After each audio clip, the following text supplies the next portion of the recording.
Assalamualaikum warahmatullahi wabarakatuh.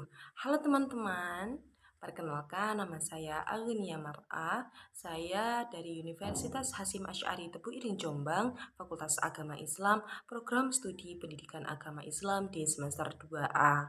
Begitu.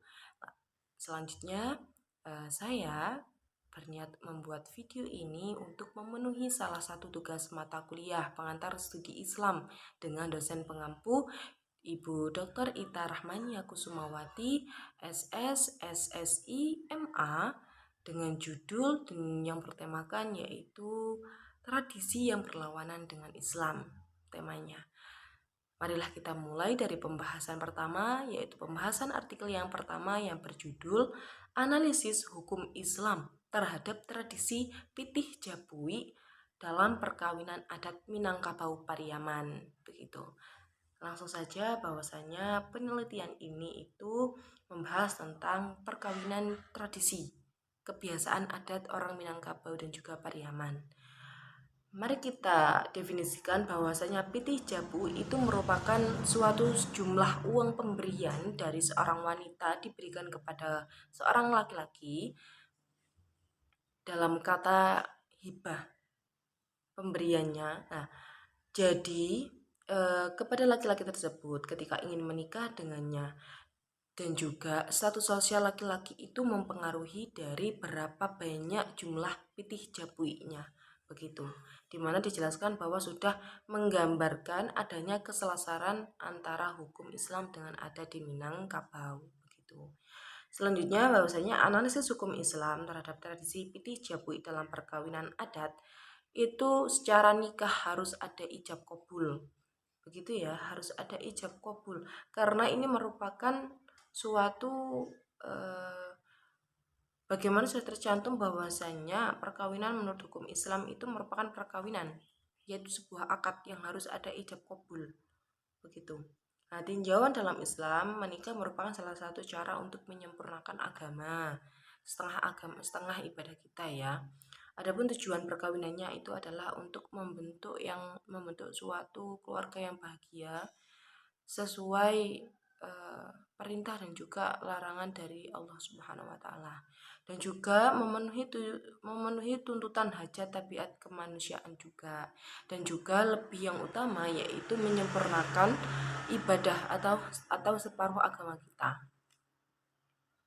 Rukun dan syarat perkawinan dalam Islam itu dianggap sah apabila ada satu, syarat calon mempelai pria adalah beragama Islam. Yang kedua adalah syarat calon wanita yaitu beragama Islam juga.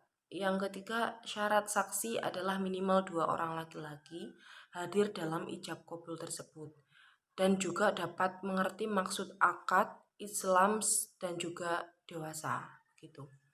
Selanjutnya yaitu dari tradisi pitih jabu ini, mempelai laki-laki itu prosesnya itu dijemput oleh wanitanya, begitu, dalam perkawinannya. Karena itu merupakan hal yang lumrah dan umum dalam adat Minangkabau dan Pariaman. Karena laki-laki dijemput dan mensyaratkan adanya pitih jabui. Pitih jabui itu artinya jemputannya, gitu. Ciri khas masyarakat Pariamannya itu. Hal ini penting dilakukan agar kehidupan keluarga nanti itu berjalan dengan baik, penuh dengan kasih sayang dan juga sakinah mawaddah warahmah.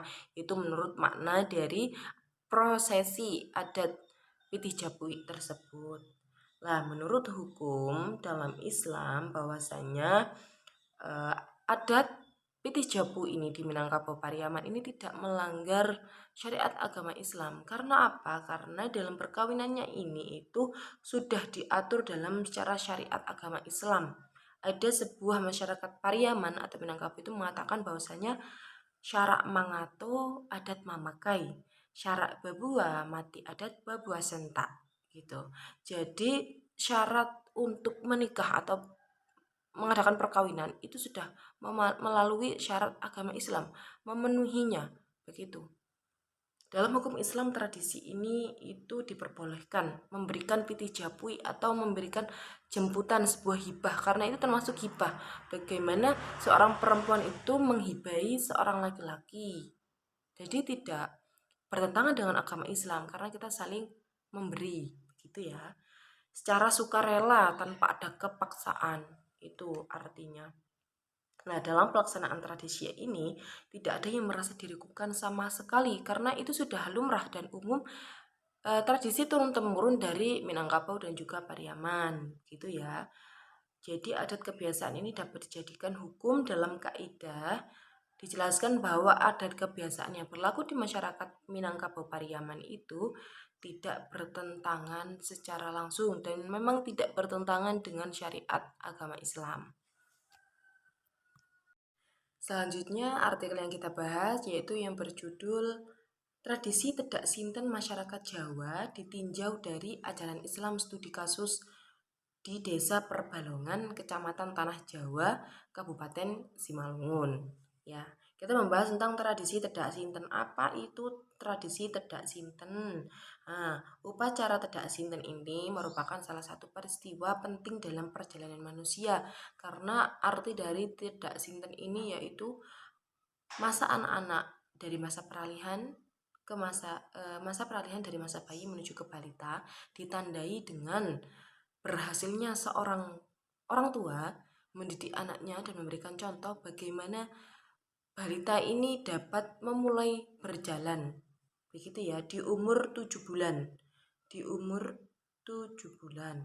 Jadi, prosesi tradisi Tedak Sinten ini itu memiliki berbagai macam rangkaian ritual ya. Nah, dapat disimpulkan bahwasanya prosesi ini itu sudah dari para leluhur atau nenek moyang dahulu. Selanjutnya, menurut pandangan agama Islam, tradisi ini tuh masih diperbolehkan karena tidak mengandung kesyirikan ya. Karena kita melakukan ritual tersebut itu untuk meminta permohonan doa agar anak kita itu diberi suatu kesehatan, menjadi anak yang soleh-solehah, terus menjadi anak yang berbakti kepada kedua orang tua, seperti itu. Jadi doanya itu yang baik-baik untuk seorang anak tersebut. Ya, selanjutnya yaitu tradisi Tedak Sinten ini itu memiliki makna nggih. Memiliki makna. Jadi tidak membuat asal-asal tradisi begitu. Selanjutnya yaitu latar belakang peneliti itu mengambil pokok permasalahan ini itu eksistensinya bagi masyarakat Jawa di desa Perbalongan itu bagaimana proses pelaksanaan Tedak Sinten tersebut. Terus bagaimana tinjauan ajaran Islam terhadap upacara Tedak Sinten ini itu bagaimana? Lah, Tedak Sinten ini itu sebagai perwujudan kita bersyukur kepada Allah Subhanahu wa taala sudah diberi dan sudah diamanai seorang anak yang akan kita pimpin kelak nanti. Begitu rasa syukurnya. Dan juga rasa syukurnya itu diaplikasikan dengan bersedekah kepada para tetangga, para keluarga, seperti itu. Ya, jadi pada umumnya tradisi ini tuh diisi oleh orang tua itu dengan doa-doa yang baik. Dengan doa-doa yang baik, tetap di sisi positif. Karena ingin sekali memiliki anak yang benar-benar pintar, benar-benar yang soleh-solihah, seperti itu. Jadi dapat disimpulkan dari tradisi Tedak Sinten ini dari kalangan tanah Jawa bahwasanya agama Islam itu memperbolehkan tradisi ini ada, tetap ada kebiasaan ini karena tidak melenceng ke arah syirik dan juga tidak mengundang pengetahuan yang di luar dugaan Islam gitu. Jadi tetap boleh melaksanakan Tedak Sinten dengan kita berniat yaitu untuk bersedekah, bersyukur kepada Allah karena sudah diberikan seorang anak, dipercayai menjaga anak seperti itu. Jadi tetap dalam jalan syariat Islam. Nah, artikel yang kita bahas berjudul tentang merespon tradisi sesajen dalam perspektif hadis. Selanjutnya yaitu bahwasanya tradisi ini tuh dipahami sebagai salah satu turun-temurun dari nenek moyang. Jadi tidak bisa dihilangkan ya, karena ini sudah turun-temurun. Lah, tradisi ini itu merupakan adat istiadat yang bersifat magis. Secara religius itu magis dan kehidupan suatu penduduk asli yang meliputi nilai-nilai budaya, norma serta hukum dan juga aturannya yang mencakup segala konsepsi sistem budaya di daerah tersebut. Nah, ini tuh termasuk culture atau budaya setiap daerah. Nah, kehadiran hadis ini dalam merespon budaya sesajen tersebut itu tidak merombak begitu saja, akan tetapi hadis sendiri ini memiliki 3 cara yang bisa ditempuh dalam merespon tradisi budaya sesajen tersebut. Yang pertama itu dengan model tahmil, kedua taghyir, dan model ketiga adalah tahrim. Begitu. Nah, hadis-hadis ini itu melestarikan tradisi untuk mendorong umat Islam untuk menerima serta menjaga dan mendorong umat Islam menjadi lebih baik. Nah, tradisi-tradisi ini sejalan dengan prinsip ajaran Islam. Karena apa? Karena yang mana tradisi-tradisi tersebut dapat digunakan sebagai media dakwah Islam. Dalam merespon tradisi dan budaya, hadis tidak merombak begitu saja. Jadi tetap meresponnya dengan tiap model tahmil, taghyir, dan tahrim. Tahmil itu merupakan melestarikan budaya masyarakat setempat di daerah kita sendiri. Yang kedua yaitu taghyir, mempunyai pengertian memodifikasi atau merubah dengan menambah atau mengurangi tradisinya. Yang ketiga yaitu tahrim, membatalkan dan juga merombak secara total kepada tradisi yang berlaku di masyarakat. Contohnya tradisi sesajen yang kita bahas ini. Selanjutnya yaitu artikel yang berjudul tentang tinjauan terhadap tradisi sedekah bumi dalam perspektif hukum Islam yang ada di studi di Desa Kunti, Kecamatan Andong, Kabupaten Boyolali. Jadi latar belakang dari tinjauan pelaksanaan tradisi sedekah bumi ini itu merupakan yang pertama yang latar belakangnya adalah para masyarakat itu sangat mensyukuri atas rezeki yang sudah diberikan oleh Allah Subhanahu wa taala lewat hasil panen. Para petani ini mengadakan sebuah acara sedekah bumi dengan prosesi awal yaitu selamatan, kenduri, dengan pemotongan kambing, hewan ternak, atau dengan arak-arakan penataan sayur-sayuran seperti itu biasanya ya, tergantung dari tradisi setiap daerahnya bagaimana diprosesnya. Yang terpenting adalah latar belakang dari sedekah bumi itu merupakan menyedekahkan karena memiliki rasa syukur atas Allah melimpahkan hasil kebunnya itu, hasil kebun para petani. Jadi hasil panennya dilimpahkan ini selama setahun semoga dijauhkan dari musibah dan mara bahaya. Jadi petani itu berharap semoga tidak ada musibah yang dapat merusak tanamannya. Begitu, itu merupakan rasa syukur kepada Allah. Jadi tinjauan hukum Islam terhadap tradisi sedekah bumi ini itu merupakan tujuannya ya mengungkapkan rasa syukur kepada Allah Subhanahu wa taala apa yang sudah diberikan oleh Allah begitu. Nah, secara hukum Islam ini menyangkut aspek absolut dan universal dan sebagai fikih jika berkaitan dengan interpretasi para ulama terhadap syariat. Nah, para ahli ulama ini itu mengungkapkan bahwasanya ini merupakan istilah urf adat, kebiasaan adat. Kebiasaan adat ini itu yang dilakukan oleh masyarakat di Desa Kunti ini itu untuk menyelamati bumi dan juga diniatkan untuk bersedekah sebagai ungkapan rasa syukur kepada Allah Subhanahu wa taala. Jadi mayoritas pencarian masyarakat di Desa Kunti itu merupakan hasil pertanian.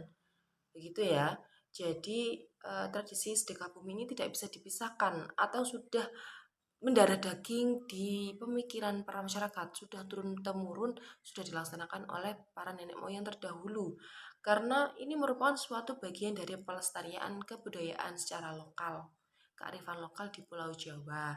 Nah, tradisi ini sudah turun temurun ya, sudah turun temurun dari nenek moyang terdahulu dan tradisi ini adalah permohonan dan permintaan kepada Allah Subhanahu wa taala agar hasil pertaniannya ini kedepannya bakal lebih baik lagi dan juga tidak ada musibah yang akan menjatuhkan para petani begitu ya. Jadi secara tradisi, secara perspektif Islam itu diboleh-bolehkan saja. Selanjutnya yaitu artikel yang berjudul tentang kehidupan keberagaman masyarakat Kampung Adat Dukuh Ciklet Garut di Jawa Barat.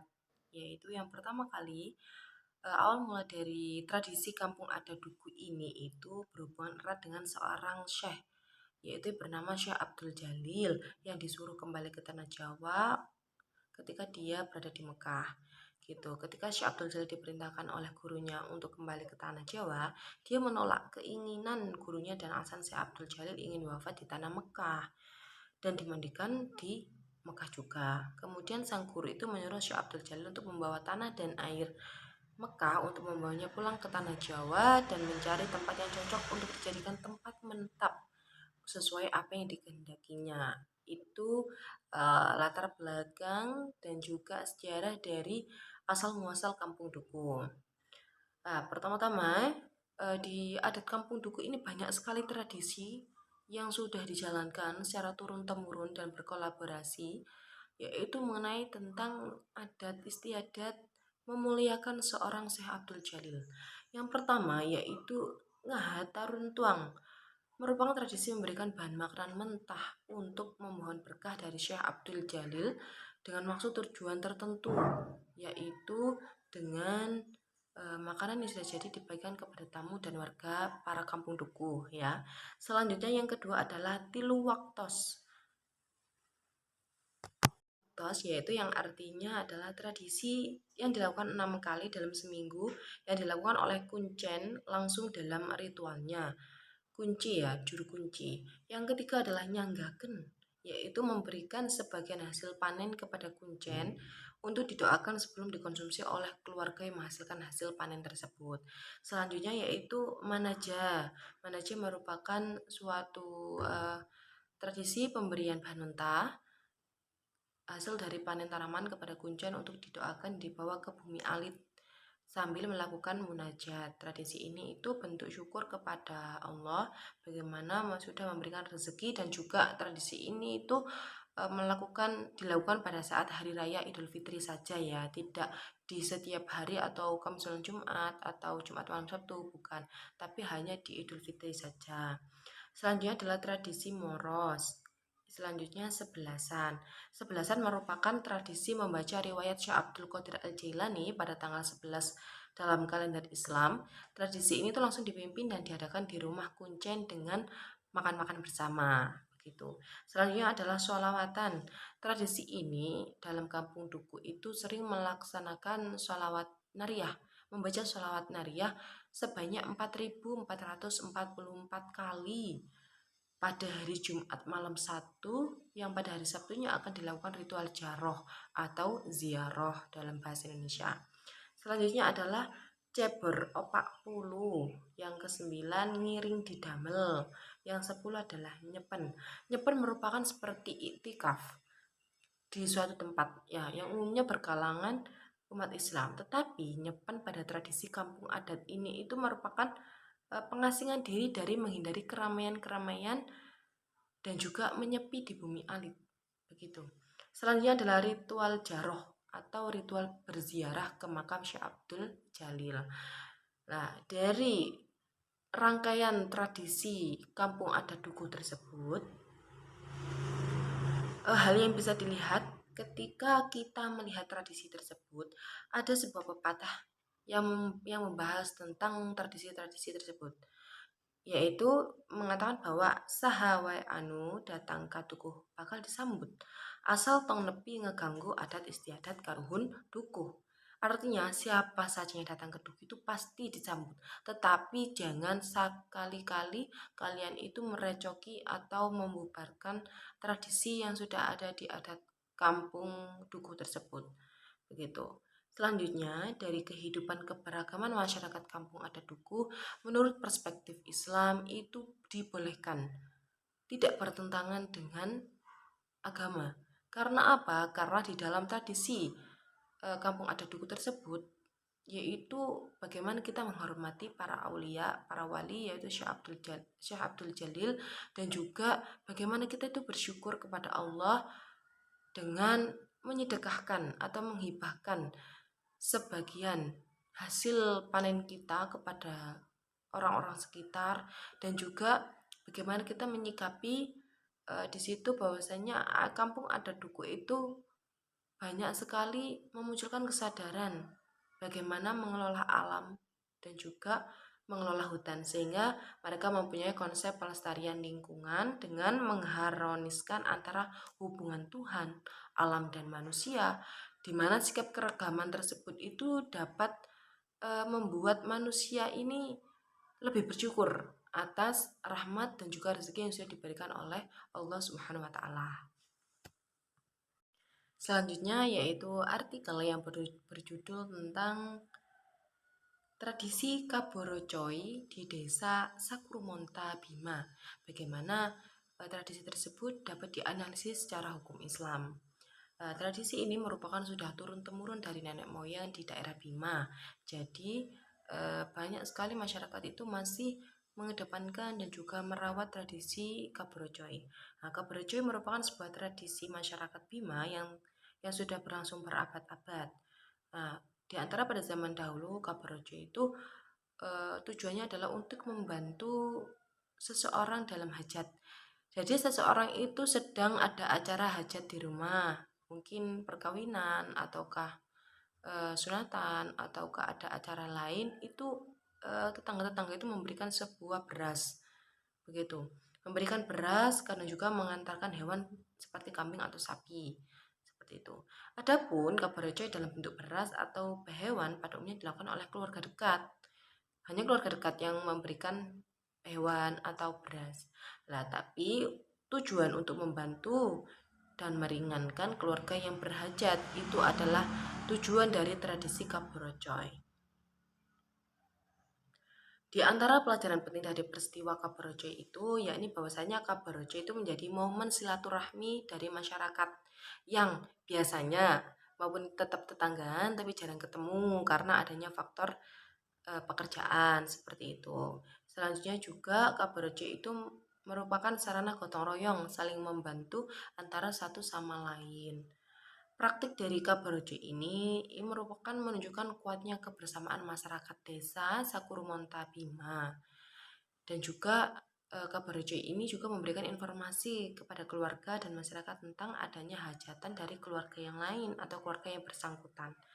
Selanjutnya yaitu eksistensi Kabarejo yang dipraktikkan oleh masyarakat pada setiap hajatan di desa. Menurut perspektif Islam itu diperbolehkan saja. Karena apa? Karena Kabarejo tidak bertentangan dengan Islam. Kabarejo itu malah bagus karena sudah dan juga mau mempunyai niat membantu tetangganya yang memiliki hajat untuk memberikan sebuah ternak atau ayam atau kambing atau sebuah beras itu untuk melangsungkan hajatnya agar tidak kekurangan oleh bahan makanan begitu. Nah, praktik budaya ini itu sudah turun temurun.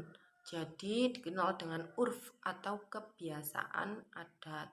Dalam kaidah hukum Islam yakni al-adatu muhakkama, adat kebiasaan itu adalah hukum. Jadi di samping praktik Kabarojoi yang sangat kental dengan nuansa kebersamaan, kegotong royongan, saling membantu sama lain, eh, dengan pesan yang sangat indah sekali untuk saling tolong-menolong dalam kebaikan. Nah, jadi masyarakat desa Sakuru ini dikenal dengan simbol dari nama desanya yaitu Sakuru, yang artinya terdiri orang-orang yang mensyukuri nikmat Allah yang sudah diberikan oleh Allah. Seperti itu. Jadi, adat Kabarjo itu tidak bertentangan dengan agama Islam. Yang terakhir merupakan artikel tentang sesajen yang berjudul Pemberian Sesajen untuk Ritual Ruah Desa menurut perspektif hukum Islam itu bagaimana? Ya, oke. Selanjutnya yaitu pengertian sesajen ruah desa.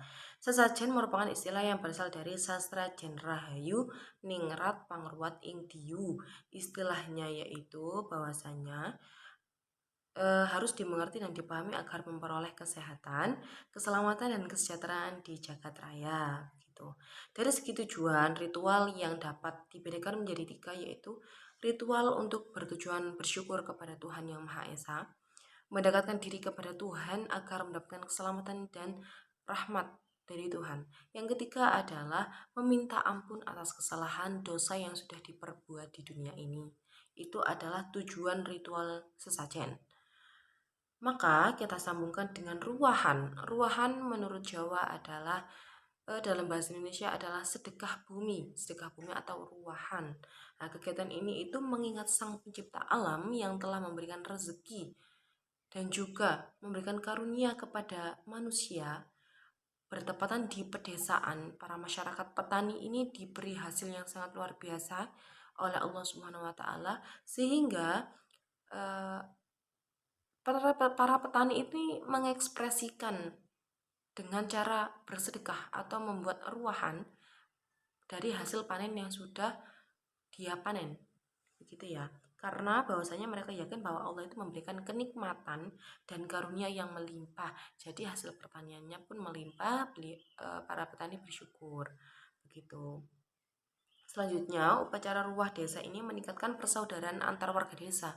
Jadi tujuannya itu kita tetap bersyukur kepada Allah. Yang kedua itu kita dapat bersosialisasi kepada para warga yang lain. Karena ruah desa itu merupakan bagian tradisi masyarakat Jawa yang memiliki makna yang suci, merupakan perwujudan hidup yang berbudaya. Nah, dari sejalan dengan makna kata ruah desa ini yang artinya dengan mereti deso. Sedangkan kata merti deso ini berasal dari kata merti yang artinya memiliki hajat atau memberi para arwah leluhur, seperti itu. Lah, pandangan ulama tentang pemberian sesajen pada ruah desa itu bagaimana? Apakah itu tidak bertentangan dengan Islam atau malah itu bertentangan dengan Islam ya? Oke, langsung saja kita membahas. Maka pelaksanaan sesajen ruah ini merupakan perpaduan antara agama dan budaya. Budaya dari nenek moyang dan juga dikolaborasikan dengan agama Islam. Dari segi agama bahwasanya masyarakat ini adanya kegiatan rumah desa ini merupakan arti dari sedekah bumi, rasa syukur para petani karena sudah diberikan rezeki yang melimpah oleh Allah Subhanahu wa taala. Dalam Islam sendiri diajarkan bahwasanya salah satu fungsi sedekah adalah pahala yang diniatkan untuk kebaikan orang yang sudah meninggal dunia. Begitu. Lah, jadi mereka itu berkeyakinan bahwasanya tidak lama setelah orang meninggal itu, eh, para arwah masih berkeliaran di sekitar rumah. Nah, jadi adanya ruahan itu isinya ruah adalah kita bersedekah dengan hasil panen dan juga berdoa atas kepada Allah, berdoa dengan meminta doa agar para leluhur itu tenang di alam sana, begitu, dan juga masuk surga, begitu ya. Nah, umat Islam ini memandang sesajen ruah desa itu sebagai hal yang tidak wajar, termasuk perbuatan syirik, katanya seperti itu. Nah, padahal tujuan awal masyarakat melakukan adat sesajen itu merupakan berdoa dan meminta sesuatu kepada selain Allah. Jadi tergantung perspektif orang memahami tentang arti sesajen dan arti dari sesajen dalam ruahan tersebut. Nah, karena menurut pendapat yang merupakan tradisi sesajen adalah tradisi yang rusak atau salah yang mengandung kemusyrikan. Nah, tetapi ada juga yang berpendapat bahwa tradisi tersebut itu harus tetap dilakukan karena merupakan aktivitas yang sudah turun-temurun, tetapi dapat diubah dengan cara kita memohon ampunan, memohon rasa syukur kepada Allah Subhanahu wa taala. Niatnya tetap kepada Allah Subhanahu wa taala, tidak kepada kita memberikan sesajen kepada hantu ataukah kepada para leluhur dengan punden-punden, itu tidak ya.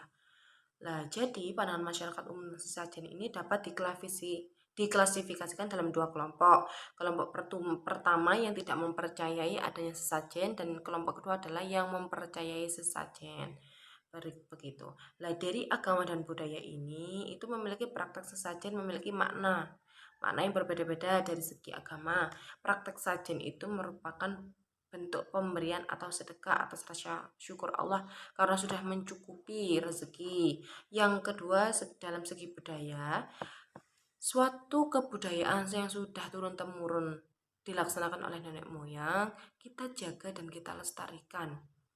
Lah, harapannya untuk terhindar dari segala bayi dan ritual untuk meminta kesuksesan dalam berbagai hal khususnya bercocok tanam, tapi tetap dengan kita meminta pertolongan kepada Allah Subhanahu wa taala. Maka dapat bisa disimpulkan bahwasanya sesajen itu terdapat pendapat bahwa jika menjalankan ritual ruah itu bertujuan untuk meminta kepada Allah, bukan kepada selain Allah. Kalau selain Allah, maka kalian sudah melaksanakan suatu ibadah yang syirik kepada Allah, begitu. Jadi maka tujuan saling berbagi dan sedekah dan menjalin silaturahmi layaknya umat Islam pada umumnya itu hukumnya sah-sah saja, begitu ya. Jadi tetap kita maupun melaksanakan sesajen tetap kita berdoanya kepada Allah Subhanahu wa taala begitu. Nah, itu merupakan suatu pembahasan materi tentang tradisi yang berlawanan dengan Islam. Beberapa tradisi yang ada di Indonesia sudah saya jelaskan sedikit demi sedikit ya. Tapi sudah saya simpulkan bahwasanya tradisi yang sudah saya sebutkan tadi merupakan tidak berlawanan dengan Islam, maupun ada beberapa pendapat yang tidak menyetujui begitu. Tapi tetap bahwasanya budaya itu harus kita lestarikan dan harus kita jaga. Karena siapa lagi kalau bukan kita yang menjaga? Ya, seperti itu. Nah, terima kasih. Mohon maaf yang sebesar-besarnya apabila ada perkataan atau suatu perilaku yang tidak mengenakan atau ada beberapa penjelasan yang kurang kurang bagus atau kurang jelas. Saya Agnia Mar'am. Mohon maaf yang sebesar-besarnya. Wallahul muwafiq ila aqwamit thoriq. Wassalamualaikum warahmatullahi wabarakatuh.